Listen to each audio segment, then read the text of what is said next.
A plug-in hybrid system might add complexity, but it doesn't change the overall character of Land Rover's flagship offering. The Range Rover is one of the best SUVs on the market. Land Rover could fill the air vents with expired yogurt and it'd still be near the top of everyone's must-have list.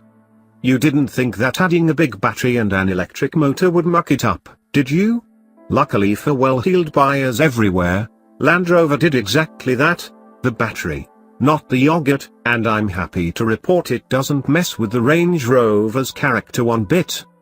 Now in the 5th model year of its 4th generation, Land Rover's flagship receives a few key updates.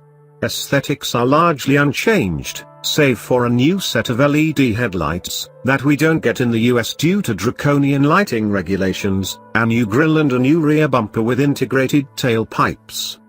It was handsome before, and the story stays the same for 2018. The interior has a few quality of life upgrades, like seat controls that have been moved to the door panels for easier usability and glass that's 20% thicker for better noise insulation. The infotainment gets an upgrade to the same system that the new Velar uses, with a pair of 10-inch touchscreens that cover every iota of infotainment and vehicle settings, with a clear delineation of responsibility between each screen.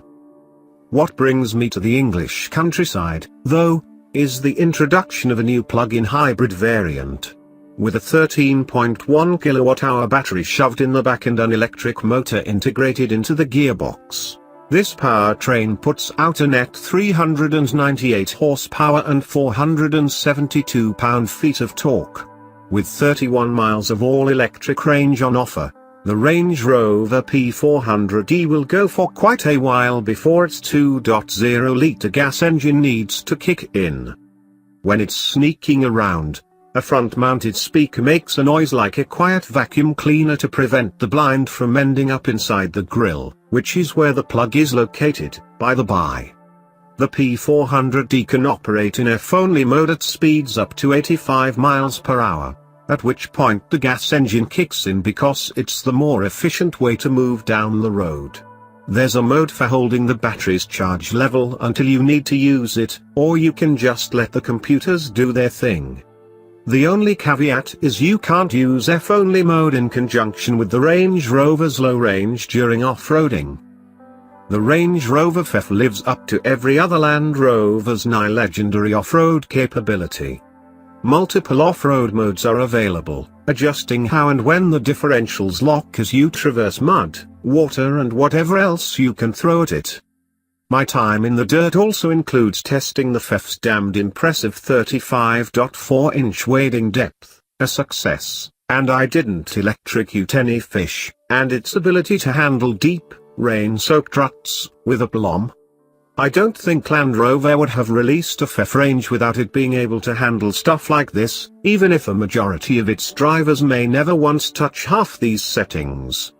While concessions aren't readily apparent in the dirt, you can find a few of them during the course of standard driving. It's not enough to detract from the experience, but they're worth mentioning. Driving most Range Rover models is like floating over the asphalt on a leather-lined cloud. Perhaps due to its extra sprung mass, though, the P400e feels slightly stiffer than your average Range Rover, which lends to a bumpier ride than you'd expect. That mass is also quite obvious in tight turns.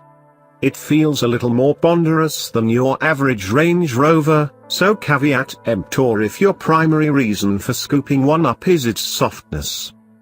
The immediate torque from the electric motor is nice no matter the ground beneath the car, and when the 2.0-litre Ingenium i4 kicks in, it usually does so with minimal fanfare. The gas engine does get a bit buzzy at higher revs, which again detracts from the typical Range Rover experience a smidge, but Mother Earth likely prefers the noise over the increased tailpipe emissions of non-hybrid models. Otherwise, the experience is 100% Range Rover. The interior is lined with soft leather, the seats are adjustable and always comfortable, and the view is as commanding as ever. It's a Range Rover, you're paying for luxury, and you definitely get your money's worth here. Adding a complex plug-in hybrid system doesn't change the overall formula, so the future is definitely compatible with the present.